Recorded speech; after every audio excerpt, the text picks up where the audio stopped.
Hey guys, welcome to another haul video. Got a little mishmash of everything in this one. Uh, some stuff that I've been wanting to read for a while, and some of it's kind of, I guess, artist influenced or whatever. Some stuff I've had missing, just trying to fill some holes lately. First couple series, not really Bronze Age, but some stuff I've been wanting to read for a while, and I don't know how many of you I know a lot of you are familiar with this story, but I don't know if how many know that it was actually adapted into a comic series, and The Ring of the Nibelung. And this four-issue prestige series, it's got the nice square-bound books, was done by Roy Thomas and Gil Kane. And I've kind of thumbed through it, and this is for suggested for mature readers. So, and the fact is, Gil Kane can draw the female form. Let me tell you. I'm not going to show you anything because we might have some younger viewers. But yeah, just some beautiful artwork by Gil Kane. Here's issue number 1. Number 2.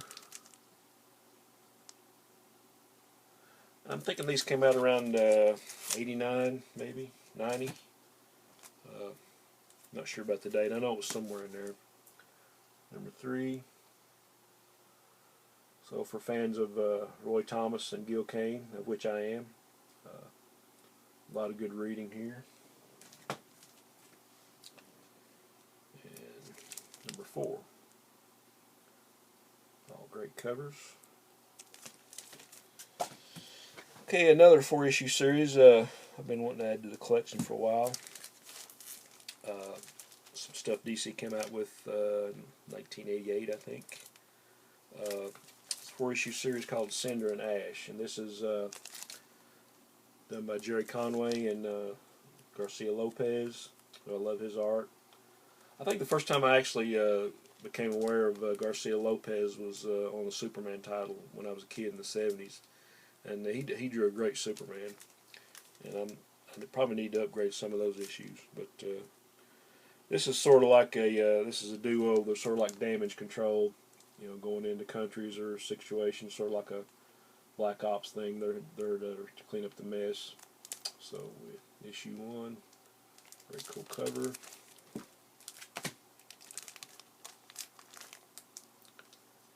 Issue 2. Again, I think this is suggested for mature readers. Book 3.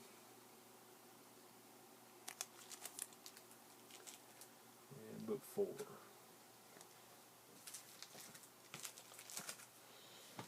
Okay, I think pretty much the rest of it, maybe for a couple, or like from, I don't know, early to middle 70s on up. Had a couple issues of New Teen Titans that I need to fill my run on George Perez. This was number 21. I think this is the first appearance of Brother Blood, actually. Great George Perez cover. I think it has a preview for Night Force by Wolfman and Cohen, I think. Okay, and this is issue 11, New Teen Titans. Another great Perez cover. Come from my comic shop. Okay, kind of go off track maybe just a little bit into some independents. A lot of the stuff that came out like in the early to mid 80s I really got into, especially the horror and the sci-fi stuff. And let's see.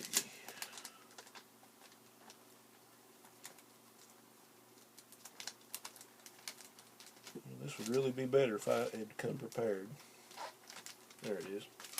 Like I said, I think there was a lot of good stories and a lot of good stuff going on in the early 80s. And all these except for 1 or 2 is probably Eclipse Comics.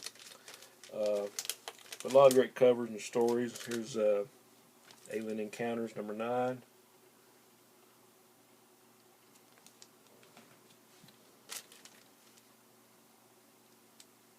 2.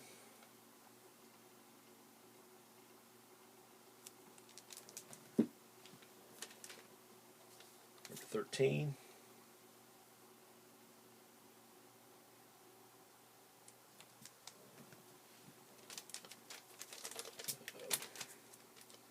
Number 10. Number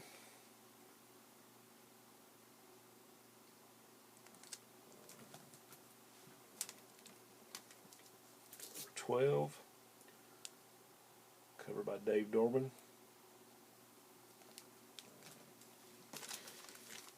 Okay, and we'll get into, like I said, this little bit of artist influence stuff. We have Bernie Wrightson, Master of the Macabre, number 4. Pacific Comics. I think these were actually just reprints of a lot of stuff he did for Warren and Creepy and Eerie, except they're colored.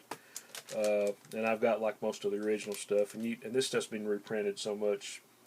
And you have the Eerie archives and the Creepy archives, and Eerie and Creepy presents Bernie Wrightson. So it's just you know, I'm a huge Wrightson fan, so anything I can kind of pick up, and these can be had on the cheap. So really cool cover.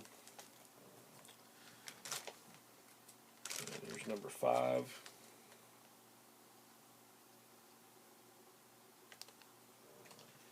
And I hadn't heard of this comic, and a lot of times when I'm buying from a dealer, I'll kind of scroll through. If there's a book or two I want, I'll kind of scroll through and see if there's anything else. Especially if he's got combined shipping.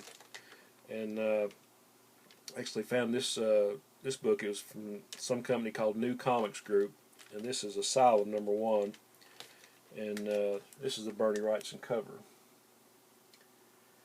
And it actually has some artwork from another one of my favorite artists inside. I think it has a story by Stephen Bissett. Actually wrote the story, and Alex Nino, who I'm a huge fan of. And this is all in black and white, so I'm really a big fan of the black and white stuff. So pick up, I think it was like 50 cents. Another book I've been wanting for a while. Here's Star Slayer number 2. From Pacific Comics, Mike Grell, beautiful artwork. I think he was going to do this for DC, and they turned it down. So, and the great run that Grell had on Warlord and Green Arrow and Green Lantern and the Legion of Superheroes. And I've met Mike a couple times, and I've got him to autograph a stack of stuff. He's really a cool guy. But another good thing about this one, this is also the first appearance of the Rocketeer. It's like a 4 or 5 page story in the back, but great Dave Stevens art. Another guy like Don Newton just left way too soon. But a cool book to have. It's not a whole lot. So, okay, on to some DC and Marvel stuff. Here's one from 1988, Batgirl Special number 1. The thing about this that's significant, and I had this book before, and I'm not sure what happened to it, but this is actually the only time that she ever had her own comic up to this point. And this was probably a couple years after Crisis on Infinite Earths, so this is the original Barbara Gordon Batgirl. And this is the last appearance of her before she gets crippled in The Killing Joke, by the Joker. Everybody's read The Killing Joke, I know. But this is a pretty nice story, and it's actually got a Mike Mignola cover. Everybody knows well known for Hellboy. But a cool cover. Got a nice story, some art by Barry Kitson and Bruce Patterson. And what's kind of funny, like I said, this is the last appearance of Batgirl before she gets shot and crippled in The Killing Joke. And at the end of the story, there's actually a full-page ad for The Killing Joke. So, kind of a cool comic to have. This book, Booster Gold 23, all this is it's the end of a story that I started reading in Action Comics back when John Byrne had revamped Superman, and I never did have the second part, and I just kind of wanted the second part of the story, so no big deal on this one. But kind of a cool cover. It's Dan Jurgens and John Byrne on the art there.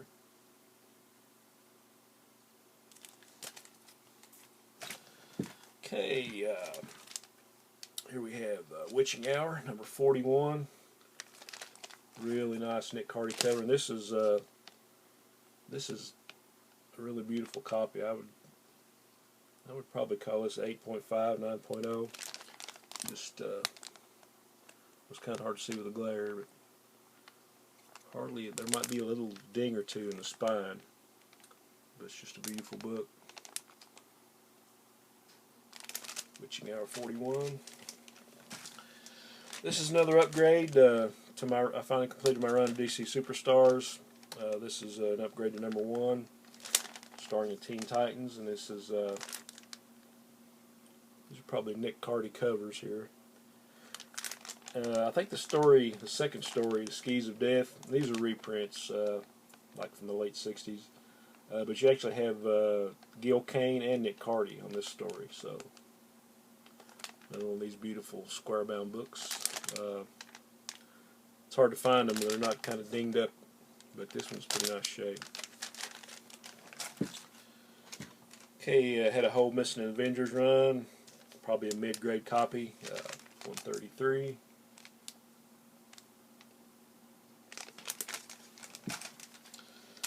This is just to fill another hole. Weird Mystery Tales #9. Luis Dominguez cover. I think it's got some Alex Nino art in this one. Another reader copy. Secrets of Haunted House #3. It's pretty beat up, as long as I can read it.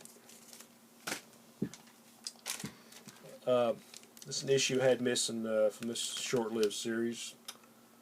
If anybody remembers this, Sword of Sorcery.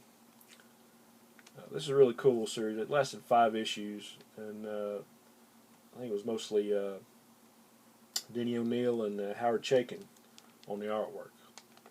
So for fantasy and Sword and Sorcery fans, it's a pretty cool book. This series can be picked up on the cheap, most part.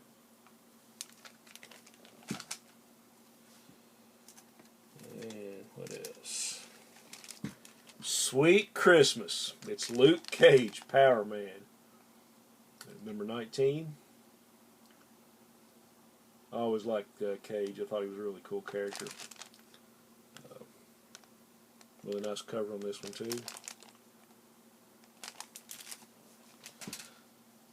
A couple more in that run. These are basically reading copies. Well, no, this one's pretty decent shape. There's number 72, Power Man and Iron Fist. And this is definitely a reading copy. Looks like somebody spilled coffee on it. But I think they were like 50 cents.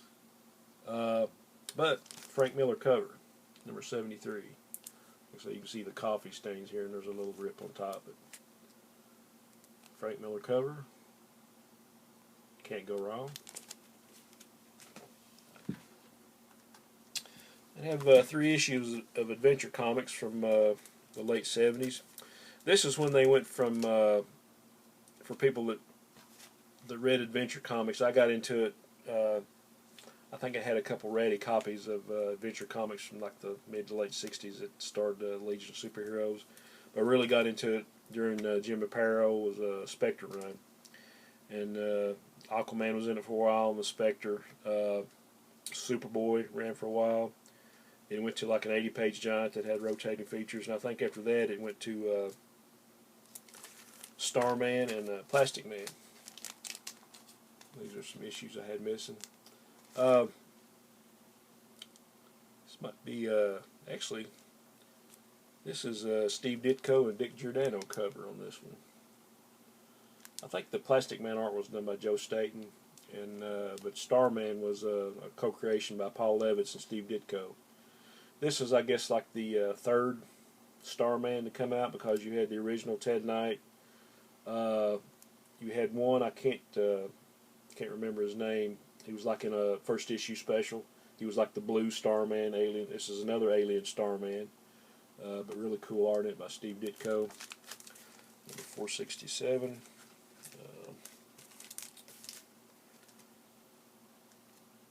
Let's see, 469. More of the same. I think this is a Jim Sherman on the Plastic Man and Jim Aparo on the Starman part. 471, more Plastic Man, a Starman. Actually, Jim Starlin cover. Now, Starlin didn't do a whole lot of work for DC. I wish he had done more. But, you know, anybody that likes Starlin, you know, he's the master of the space opera and the sci-fi oriented type stories. Like I say, Steve Ditko on the interiors. So, can't go wrong there. Filled another hole in the Avengers run, number 226.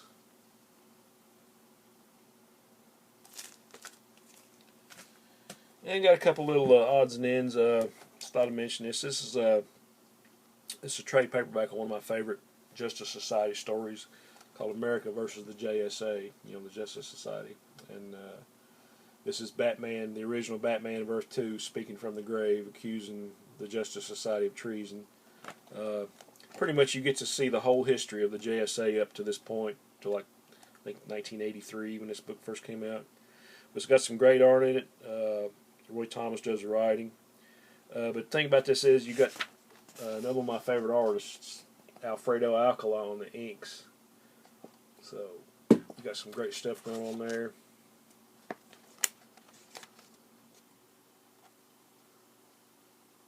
There you have the original Robin, Dick Grayson of Earth 2, the Huntress.